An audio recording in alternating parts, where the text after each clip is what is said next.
Hi everyone. We're still waiting for some people to join. So let's wait just a couple minutes more.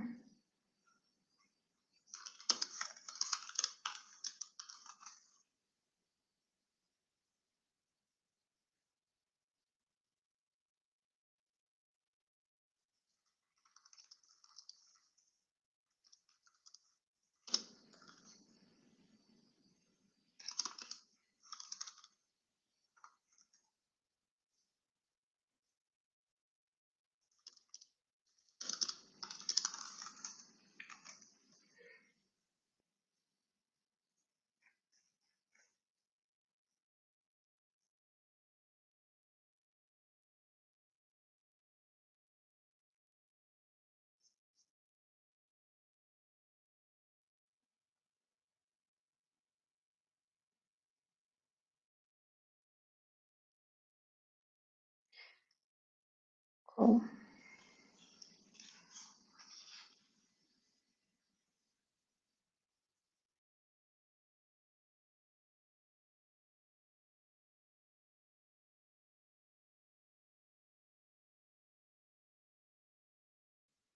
Okay, let's start. Yeah, so thank you all for joining. Today your presenters will be myself. I'm looking after first-party data in API products on Google site. Then we will have Anne, who's looking after tagging. We also have Rahul, looking after regulations and consent mode, and Sukhin, who's looking after enhanced conversions and value. So today's purpose of this webinar is to look at the grow with durable solutions post third-party cookie deprecation and what we can do to make the performance of our campaigns better. We'll cover the importance of the first-party data. We'll also go into measurement like a Google tag. We'll also look into consent mode, enhanced conversions, and customer match. So let's start with the first-party data. So over the years, we've seen a lot of changes that were hitting the tracking that were due to technology changes, regulations, and every region is currently experiencing the rapid expansion of introduction of different laws that have user privacy at its core. So these laws, while in different countries, do consist of similar parameters such as user transparency, controls and consent, protection of sensitive groups and topics, data minimization, and data location and transfers. So it is very critical to understand how these changes can impact your business and what you should do in order to maintain your performance online. As these changes go, the industry becomes more aware of the first-party data, and more advertisers are using first-party data, and it's proven to show positive impact on campaign performance and overall online performance of businesses.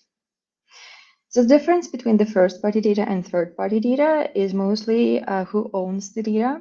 So the first-party data is fully owned by the marketer. It's collected online and offline based on the customer activity, and it includes remarketing. Third-party data usually owned by other companies who have licenses and rights to do so.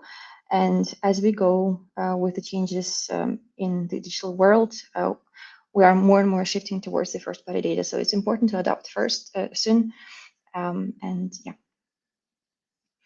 So in this webinar, we will be looking at the Google tag, so different solutions, how the data can be captured, and it will be your first-party data as business.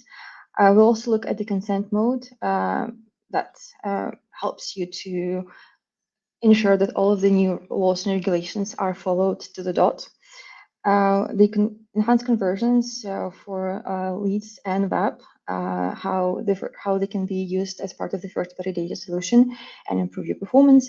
And finally, customer match, how we can grow the performance and maintain the goods performance. All of these solutions are maximizing your growth through the AI. And when you have all of the solutions implemented for different campaign parameters or campaign features like bidding, targeting, attribution, it will all help the business from different perspectives. So with that, let's move to the Google Tag. And Anne, the floor is yours. Thank you so much, Alex, for that quick introduction on just why first-party cookie data is going to be very important post third-party cookie deprecation, which is coming up early next year. So among the solutions that Alex has presented, what are some of the solutions that Google have to ensure that we are ready post third-party cookie world? So the first one is tagging, which is how you collect your data is going to be very, very important in beyond third-party cookie deprecation. And the first step is using Google Tag. So we know we have different tagging tools that we've been using. We've gone along the way from analytics.js to JTag. So currently Google has Google Tag, which is the first-party data solution, and this is going to be very critical in post third-party cookie world. So when you think about revenue generation as a marketer or as a digital company or as a business, when you think about okay, how do I measure my conversions? How do I ensure that the campaigns that I'm running are, bringing profit and bringing revenue to my company? You can't do that if you do not have the right data. And to have the right data, then you have to have the right measurement solution, and that is tagging. So tagging is going to be very critical in this world. When you think about like attribution, doing smart bidding, you can't do that without data, and that is why you need to start with tagging. So as a company, the most fundamental part about all the solutions that we have is tagging. And so we would ask you guys, everyone that is here, every business, to invest in durable and privacy-centric tagging solution, which is our recent or our newest Google Tag. So Google Tag is future-proof measurement solution that sets cookies in the same domain of your site, aka first-party cookies. So beyond third-party cookie, you have to ensure that you have first-party data, measuring data within your domain. If you think about like email marketing or not sending data through third-party cookies, but setting those cookies within your own given domain.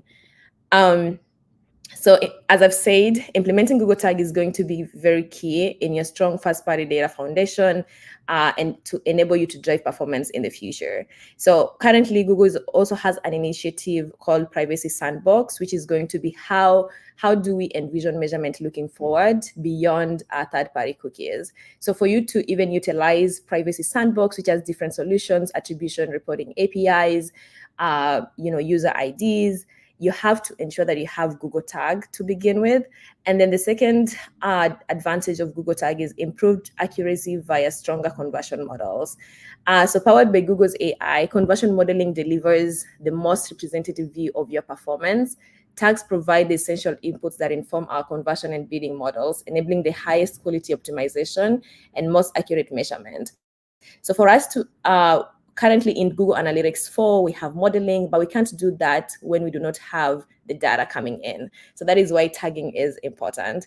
And then also Google Tag helps marketers build resilience to future disruptions. So since Google Tag is first-party data, that ensures that if in terms of if there are any privacy changes coming up in the future, at least you have a first-party data first-party data solution that will not be disrupted by future changes. And then to implement Google Tag is very simple. You can do it by having it on your website directly. And when to use this, when advertisers, you can either do it through Google Tags or Google Tag Manager. So as a business, you have to decide which option works best for you, when to use it. So for Google Tag, if you want to just have a simple Google Tag, if you're a small business, you don't have a lot of tags on your website, then you can just implement Google Tag directly on your website. But then if you want more comprehensive tool to manage all your tags, maybe you have Facebook tab, Instagram tags, and you also have Google Analytics tags, then you can use Google Tag Manager to consolidate all your tagging.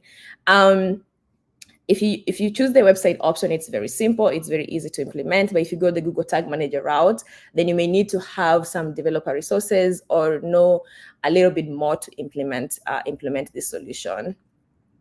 And then also in terms of feature durability, when you're using Google Tag implemented on your website, future features will allow some tag conversion configuration directly from the Google Ads and GMP product UI in order to adapt the ecosystem changes. But if you're using Google Tag Manager, we will continue to support the latest privacy-centric measurement solutions, such as advanced conversion and also deployment through front-end features as well. So if you have Google Tag Manager, you have more, it's more futuristic, I would say, and you don't have to go back to your website whenever there's changes, because you can always do that direct from Google Tag Manager instead of going back to your back-end website.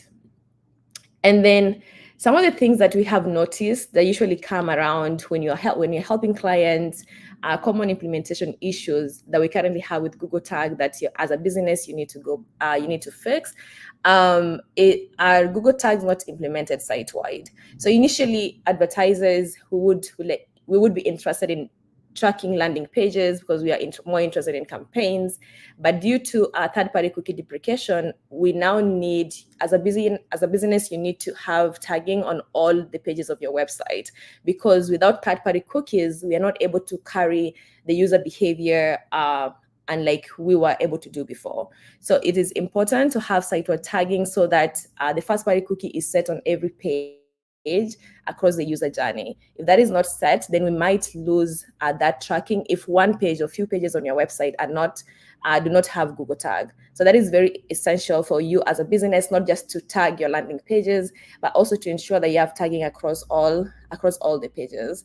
And then the next one is ensuring that you have auto tagging. So some advertisers do not have auto tagging enabled, and this also depends on your business use case, but we highly encourage having auto tagging, which is also sets our ad tracking into first-party cookie. And then the third mistake that people make is relying on legacy tags. So we have legacy conversion tags or conversion pixels. Those were third-party cookie based. And in the world of post third-party cookies, we need to have modern Google Tag and conversion tracking tags, event snippets that are currently set or designed in first-party cookie world. So it's really important as an advertiser, if you have legacy tags, to ensure that you remove those from your website. And then the last one is cross-domain tracking are not implemented. So in a third-party cookie world, it was easier to track user journey across multiple domains without having to set the cookie over and over. But then in third-party cookie world, we rely highly on the first-party data. So that means you have to really enable cross-domain tracking. If you have a user is moving from your website to a payment gateway, you have to ensure that that payment gateway is cross-domain, is tracked within your current domain as well to set first-party cookie in that second or third domain. So cross-domain tracking is going to be really important, especially if you're an e-commerce business in this sense. And then just to help us think through this, why tagging is important, when you think about campaign measurement, when a user clicks on your ad, we have a campaign tracking URL. Within that campaign tracking URL, we have click URLs. And within that click URL, we need to ensure that that we have the click URL properly stated or properly implemented, and we have tagging with those within those URLs as well. So after user clicks on the ad, the user goes onto the landing page. When they land on that page, do we have Google Tag on those pages? Do we have our gclid, which is how we track our track Google Ads or do attribution for your campaigns? Do we have gclid on those pages? Is this gclid stored in first-party cookie? And then lastly, are there redirects that are happening? If a user lands on the landing page, are there redirects that are happening on your website? And if it does, is this setting it on first-party cookie? Is that second page being cross-domain tracked as well? And then as a user moves from the landing page, going through your pages, are all those pages tracked so that we can do campaign attribution to the initial landing page on the website? And then lastly, when the user finally completes a conversion or makes a purchase on your website, are we able to attribute that conversion to the initial campaign that they clicked at. And that can only happen if you have Google tagging, a Google tag, if you have gclip done correctly, if you have auto tagging, and so that we can set the tracking on first-party cookies as well. So that is why it's really important as a business when you're thinking about like measuring ROI to have tagging in place and have that on first-party cookie tooling. And then we have so many different resources whereby you can fix your tagging issues currently within the UI, within Google Tag settings. So you can, under Google Tag Manager, under admin settings, we have tag coverage report. From there, we are able to surface the landing pages on your website that are currently not tagged, and you're able to fix those. And also you have an option to upload landing pages, maybe from like an Excel sheet, and you want to verify if they're tagged so that the tool can help you check if there's tagging within those pages. So tag coverage report, that is currently available in Google Ads UI under Google Tag Manager settings, and also under Google Tag Manager as well. And then also we have Tag Assistant, which is a free tool. We have an extension that you can use to validate whether your pages are tagged. So these are just some of the tools that you can use, and we have more tools that are coming up that would help you with tagging needs. And then finally, I'm going to give it up to Rahul to walk us through consent mode and why that is important. Take it, Rahul. Awesome. Thank you so much, Anne. Hello, everybody. My name is Rahul Ravi, and I work on privacy-centric measurement product, specifically focusing on consent mode. In the introductory slides, Alex pointed out how durable measurement products are really important, and the role of consent mode in this entire architecture stack. So primarily speaking, consent mode helps Google Tags to ensure that they respect user consent choices. And specifically when user consent is not available, use modeling to fill in the gaps. Now, but in order to delve a little bit more deeper in terms of what consent mode is, let's go through these specific slides. And first of all, to give you a really quick overview of what consent mode does, is that it enables measurement features and personalization features for website and apps, while respecting user consent choices. So typically how you would go about doing this is through these couple of methods. First of all, what you need to do is ensure that you have some form of a mechanism or some system for ensuring that you're capturing user consent choices. And we recommend that you use a CMP or a consent management platform, which is a third-party solution, but you are free to use an in-house solution as well.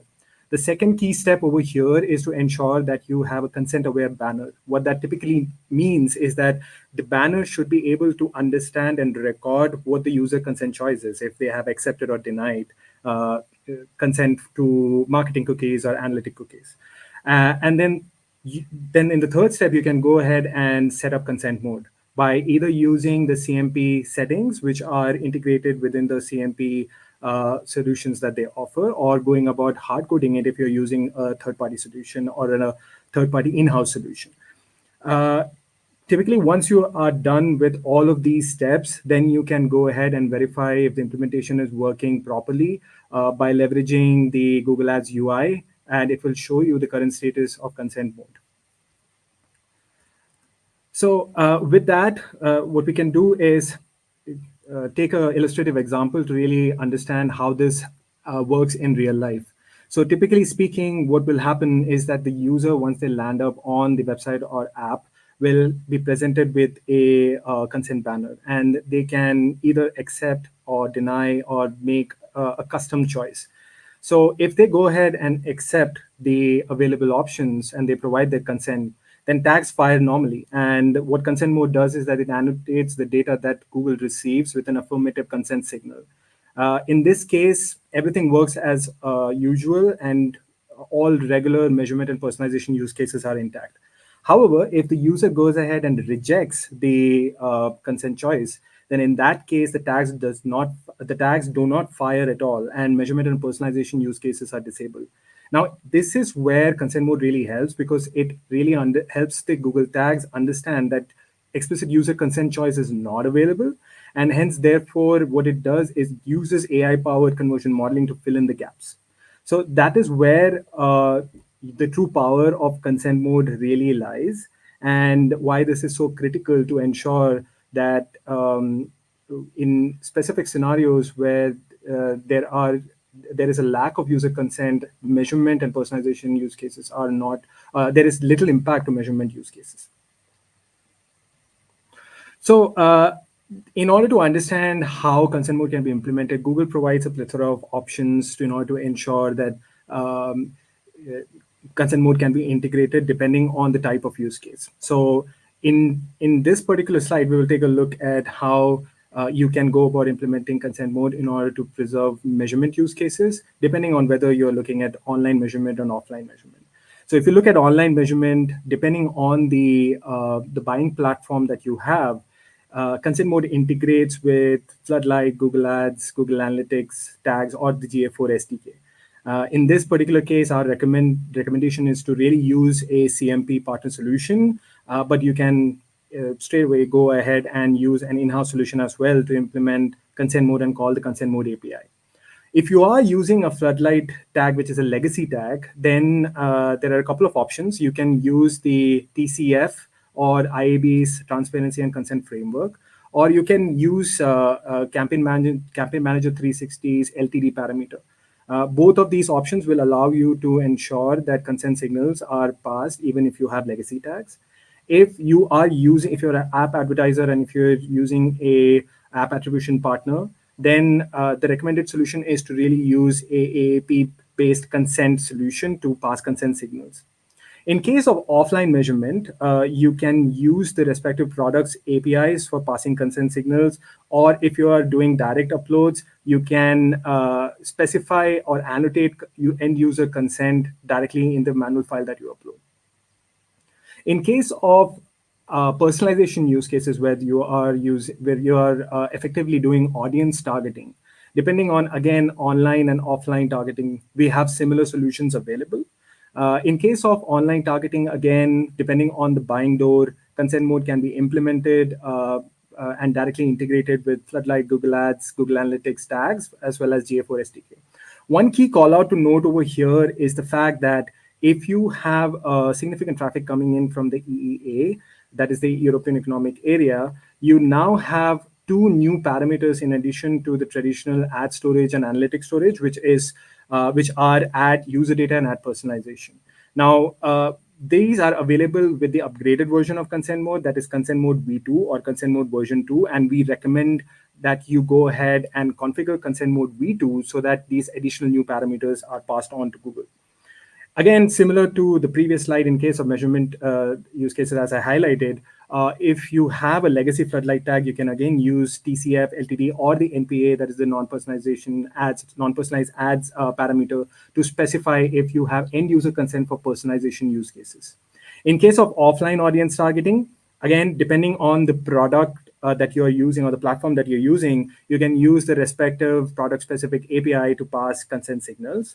Whereas if you are doing direct uploads via the UI, that is a CSV upload, for example, you now have an in-UI terms of service attestation opt-in option, which is available, and you can specify that the batch of data that you're uploading, there is explicit end-user consent available for that specific batch. Now, a key point to note over here is that if you are using customer data for customer match, then you can only upload customer information that has been collected in the first-party context. Now, this is, again, like tying it back to what Alex was calling out in the introductory slides and the difference between first-party data and third-party data. First-party data is essentially information that you collect directly from your customers. That is, they share that information directly with you via the website, the app, or even physical stores. Another important point to note is that you need to ensure that your privacy policy actually actively discloses that you are collecting the customer data for providing services via third-party solution providers, right? And that you obtain consent legally wherever it is required. The other thing is that we highly recommend that you use only Google's approved APIs or interfaces for uploading customer data. And finally, that you should make sure that you comply with all applicable laws and regulations, including any self-regulatory or industry codes that may apply. A quick couple of points for app advertisers. If you are implementing consent mode for apps, then we again provide a couple of different options for you to go about setting default consent settings and provisions for going about updating how Google Analytics, for how analytics storage and ad storage parameters are set. So you have the Android manifest.xml file and the info.plist file where you can go ahead and specify these parameters to false if you want to disable consent. And you have the set consent method that you can use to actually go about updating the current parameters for consent mode. So that's available on the next slide, where you can see how set consent really works. So here, using this particular method, you can go about ensuring that both analytics and ad storage values are configured, but also this persists across app executions. The other bit is that this overrides any default settings that you might have configured as shown in the previous slide. And again, like important point to note over here is that once you're calling the set consent method, for, let's say, ad storage, that does not invariably mean that the analytic storage state will be affected and vice versa. So these are a couple of pointers that will really help you along your way when you are using consent mode and configuring it according to the specific use case that you have for your businesses. I hope that this brief overview gives you a decent understanding of how to go about using the product. And with that, I invite Sukhian on stage to take us all through enhanced conversions. Thank you.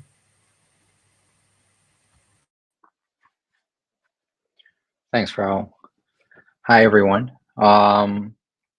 So in this session, we've talked a lot about the departure of the third-party cookies. From the conversion perspective, this actually means that the linkage between observable ad interaction and conversion will degrade significantly.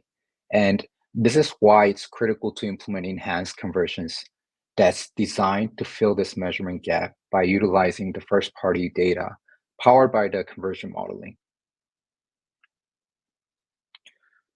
So let's start by looking at a big picture on how EC helps with driving revenue and growth with modeling. So starting from left, we have the various data sources that the customer used to capture and upload conversions together with the conversion values.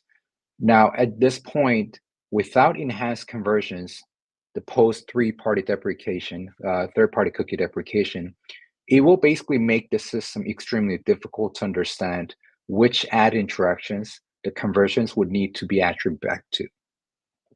But with enhanced conversions, it uses the conversion modeling with an AI-based machine learning to assign linkages between these ad interactions and conversions with the first-party data, which can then lead to a more accurate measurement, automation, and optimization, and therefore be able to drive powerful revenue growth. The enhanced conversions can be divided into two big categories, which is enhanced conversions for web for online conversions and enhanced conversions for leads for offline conversions. In case of the EC for web, the way how this works is basically we have the Google signed in user who interacts with the customer's ads, and then they convert on the conversion on the customer's website. At this point, the conversion tag is able to basically capture the first-party user data, which is specified, such as email address or phone number, and then hashes these data, unless the customer already hashes it, and securely sends it to Google. We then match this against the Google hashed user data together with the Google signed user data, and when there is a match, we're able to report conversions. Now, for enhanced conversions for web, who is this best for? It's best for the advertisers who run search or YouTube campaigns on Google Ads or F360 with the conversion tracking tags in place via GTag or Google Tag Manager. And our analysis on the performance metrics indicate that the advertisers who use enhanced conversions for web basically see an average conversion lift of 5% on search and 70% on YouTube.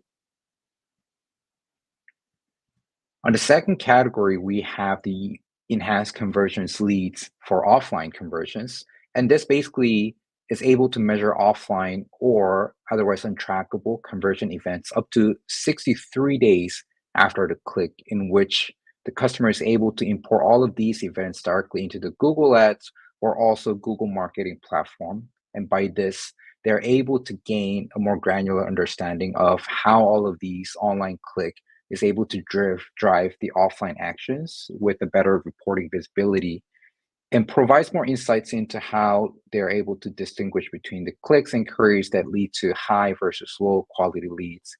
And lastly, basically being able to unlock the better smart bidding optimization. Now, enhanced conversions for leads work in the same concept in relation to enhanced conversions for web in a way that it utilizes the first-party data. So for enhanced conversions for leads for offline conversions, instead of directly importing gclit into Google Ads for offline conversions, the advertiser will import first-party data. At this point, this section actually clearly outlines the differences between EC for web, EC for leads, and the standard offline conversion imports.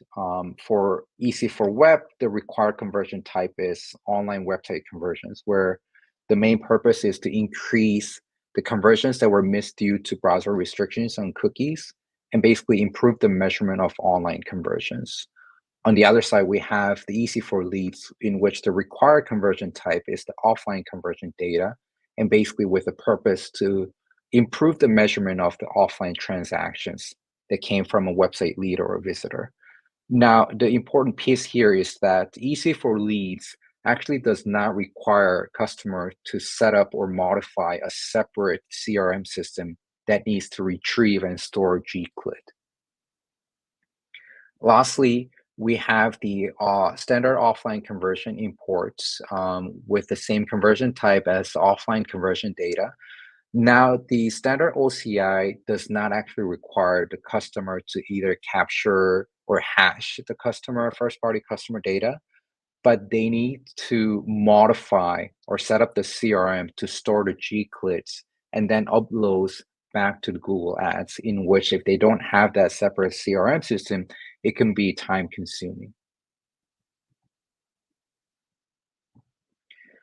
Now, as we've talked a lot about the first-party user data, there may be concerns around the data security, and it is very important to understand the key mechanism behind how EC is able to securely process the data. As we've mentioned on the Google tag capturing the first-party user data, when that happens, the system automatically format and hashes those data unless the data is already hashed by the customer. And it's important to note that all of these is actually happening before all of those data is sent to Google. We use the hashing algorithm, which is an irreversible one-way hashing mechanism. And most importantly, no unhashed data is ever shared with Google in any type of raw format. The hash data that was shared cannot be accessed via Google Ads interface by either Googlers or the customers. And lastly, hash data that does not match Google's data is deleted. So all of these basically ensure that the Google only uses the user data that's necessary to be matched and reported as a conversion in a most secure way. Going into a little bit of more of the techniques in terms of the enhanced conversions, there are three main pre-requirements to ensure a successful implementation of the enhanced conversions. First is that the customer must have the site-wide tagging implemented in place through Google Tag or Google Tag Manager, along with the auto tagging enabled in the customer's Google Ads account. Second, the customer must use Google Ads or GA4 or SA360 as the main conversion source. Lastly, the whole concept of enhanced conversions is basically utilizing and augmenting first-party data. With that, it is critical that the customer data must be available on the customer's web page. And it actually works best for the deep conversion types, such as sign-up pages or purchases where the customer data is required.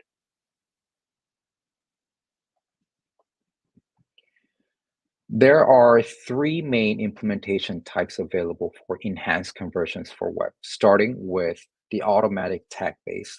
This basically allows the system to automatically recognize and fetch and uses the first-party data on the customer's web page for enhanced conversions.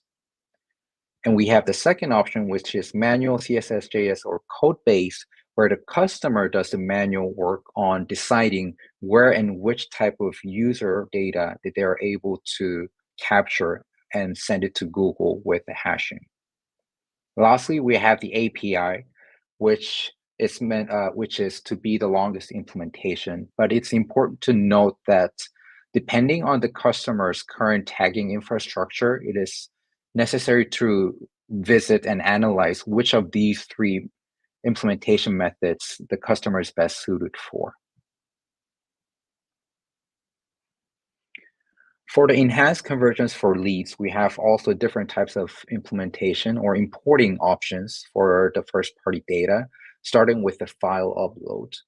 Uploading with the CSV, Excel, or Google Sheets files directly into the Google Ads through the user interfaces available. And in terms of ease of setup, this is somewhat medium.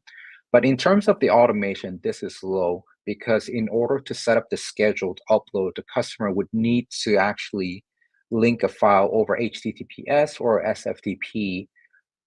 And for that, the automation itself is considered as slow. On the other hand, we have the direct CRM integration, which for this one, the uploading conversions will happen automatically via direct integrations, where we have multiple compatibility with different platforms such as Salesforce, HubSpot, Zapier, directly also being able to be linked through the Google Ads interface, in which for this one, we can think of the ease of the setup to be considered high, automation also high. And this is one of the most recommended steps in terms of the importing type. And lastly, we have the direct API integration, where the conversion upload will automatically happen via Google Ads API. In this case, we have the ease of setup to be low and automation to be high. But this is under the assumption that the customer is using API setup.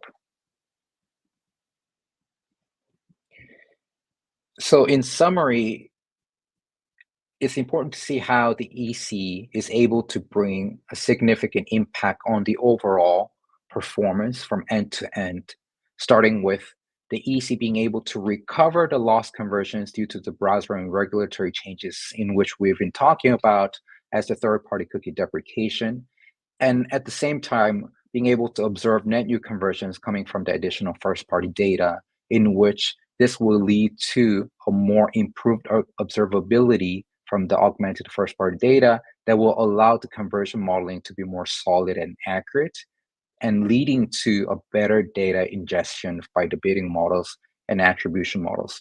And this will eventually lead to a significant improved performance, such as better overall CVRs or CPA, or even higher statistical significance in the incrementality status. With that, that is it for enhanced conversions. And I would now like to invite back Alex to the stage to talk about the customer match. Thank you.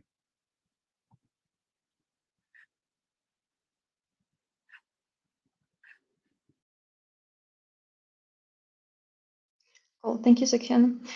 And we're moving to customer match.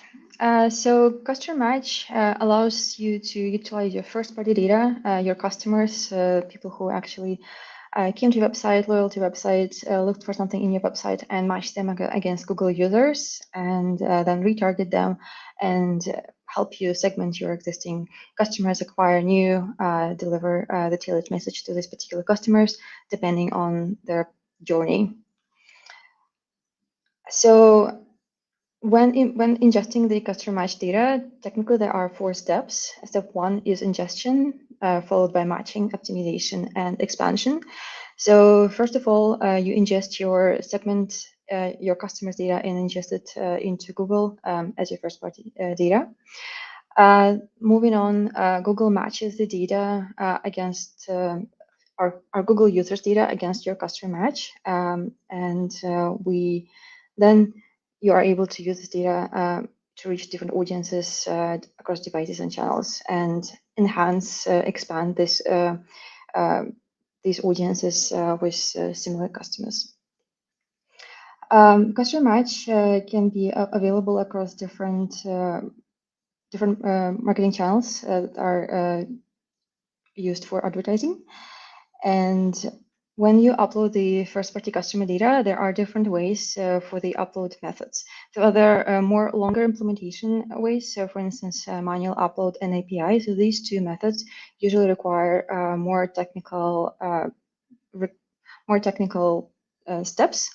And are considered to be more lengthy and a bit harder. So there are other steps that the advertisers can do. For instance, if you already have the enhanced conversion lists added to your Google Ads account, the ones that you can mention before, these can be utilized also to build your customer match audiences and further use this in your campaigns to enhance the performance. You can also use different external partners to help you with ingesting the customer match first-party data into Google Ads. And recently, we have introduced a new tab in Google Ads UI. It's called Google Ads Data Manager, or Data Manager, as you can see it in your UI. So the beauty of this is that it's the quickest implementation. It addresses some of the pain points that we've heard previously from the advertisers. So when you link your first-party data, in this case, it can be customer match or enhanced conversions, you do not need to have the marketing team and the data team into the same room at the same time. So these steps are now independent. The team can create conversions or customer match audiences when they have the time and when they know how to structure those. And then the data team who is looking after your CRM lists or your first-party data across different channels and partners, they can then link this first-party data independently. And these 2 steps don't have to be first and second. They can also be independent. So you can link the data first and then create the conversions and customer match, or vice versa. You can create your conversions and customer match audiences and then link the first-party data and attach it to your already created and configured audiences or conversions. So the Google Ads Data Manager also allows you to see every single first-party data that you linked into your account, and it's easy to navigate and understand what data source is used for which feature, be it conversion or customer match, and easy to also make different changes and edits. Google Ads Data Manager also allows you to also has a step for the consented audiences. So it implies that every data that is linked through the Google Ads Data Manager already complies with DMA and different laws that are touching the consent mode of the user across different regions. So when we go over the steps of how customer match is actually used, the first step is data hashing. So Google at no point has access to the email addresses that you store as your first-party data. The data is always hashed, and then when we receive the hashing data, we match it to Google users, ensure we look for all of the Google users that we do have, and we try to match it against your users. And if we find a match, then these matched users will be added to your customer match audience. Once this step is completed, and it can take up to 48 hours, the data is straight away deleted. So we do not store your first-party data.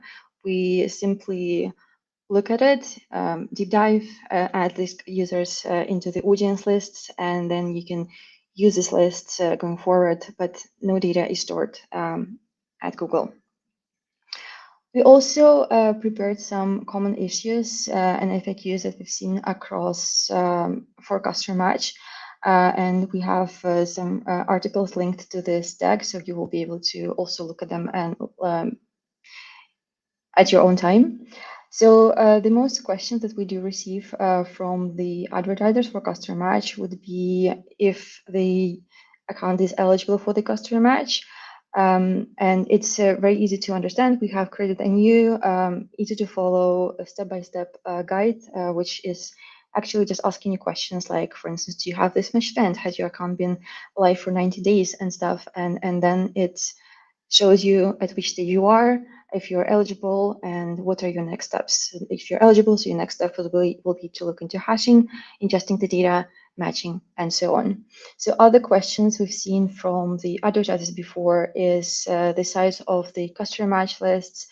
And again, so I'm not going to go through all of these questions, but we have supplied you with the different help support articles. And of course, we always have the support teams that are there to help you should you have any questions, and you can raise those with our team.